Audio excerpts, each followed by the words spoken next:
का डर, भूमाफिया का खतरा, ये शब्द हम सब ने सुने हैं और ये डर कई लोगों को सताता भी है। पर कभी सोचा है कि जब असल में कोई ऐसी शिकायत पुलिस तक पहुंचती है तो होता क्या है? आज हम बिल्कुल यही देखने वाले हैं। एक असली पुलिस रिपोर्ट उठाएंगे और समझेंगे कि पूरी प्रक्रिया आखिर चलती कैसे है। तो सवाल ये उठता है कि जमीन के झगड़े सुलझते कैसे हैं?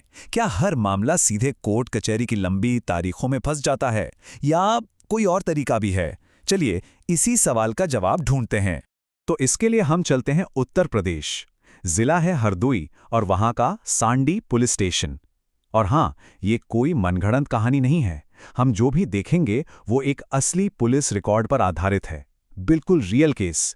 तो हर कहानी की तरह यहां भी दो पक्ष हैं। एक तरफ है आवेदक, मतलब जिन्होंने शिकायत की है, रामेश्वरी जी, और दूसरी तरफ है विपक्षी, मदन पाल। सारा विवाद इन्हीं दोनों के बीच का है।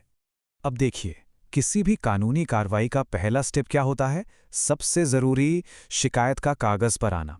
जब तक बात लिखी नहीं जाती तब तक प्रोसेस आगे बढ़ ही नहीं सकता।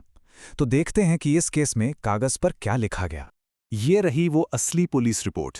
यही वो दस्तावेज है जो हमें इस केस की पूरी कहानी बताएगा। ये सांडी पुलिस स्टेशन हरदोई का एक ऑफिशियल रिकॉर्ड है और हमारी पूरी पड़ताल का बेसिस भी यही है। इस रिपोर्ट में आइटम नंबर 6 पर जरा गौर कीजिए। यहां क्या लिखा है? आवेदिका व विपक्षी के मध्य मकान की जमीन पर कब्जा करने को लेकर आपसी कहासुनी। अब ये जो शब्द है ना, कहासुनी, ये बहुत जरूरी है। इससे पता चलता है कि मामला मारपीट या हिंसा तक नहीं पहुंचा था, बात सिर्फ जुबानी बहस तक थी। ठीक है, तो शिकायत तो दर्ज हो गई। अब आता है पुलिस का रोल। चलिए देखते हैं कि पुलिस ने इस कहासुनी को सुलझाने के लिए आखिर किया क्या। पुलिस का जो प्रोसेस था वो काफी सिस्टमैटिक था।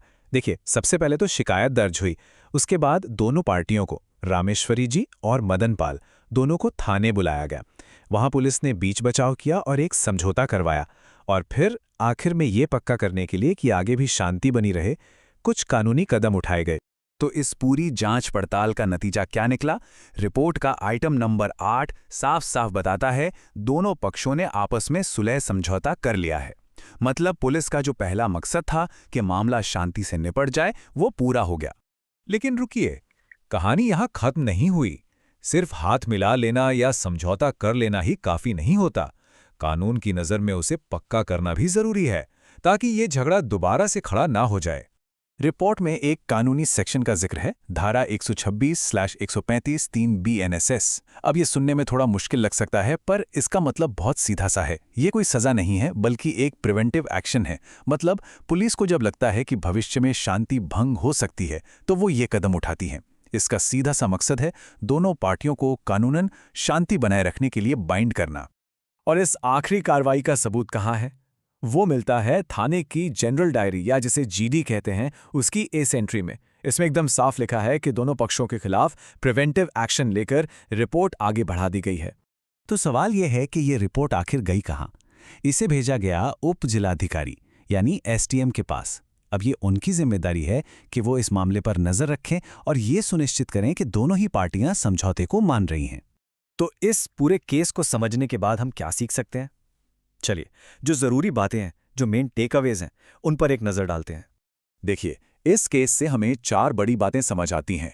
पहली, पुलिस का मेन काम सिर्फ सजा देना नहीं, बल्कि शांति बनाए रखना है। दूसरी, बहुत से जमीनी विवादों का हल कोर्ट कचहरी में नहीं, बल्कि आपसी समझौते से ही हो जाता है। तीसरी बात, कि समझौता हो जाने के बाद भी उसे कानूनी तौर पर पक्का करना जरूरी होता है। और चौथी और आखिरी बात, एक छोटी सी कहासुनी भी हो तो उसे सिस्टम में बाकायदा दर्ज किया जाता है। ठीक है, इस केस में तो समझौता हो गया, बात बन गई। लेकिन ये मामला हमें एक बड़े सवाल के साथ छोड़ जाता है। क्या हर जमीनी विवाद का हल समझौता ही है? और तब क्या होता है जब कोई एक पार्टी समझौते के लिए राजी ही ना हो? इस पर सोचिएगा जरूर।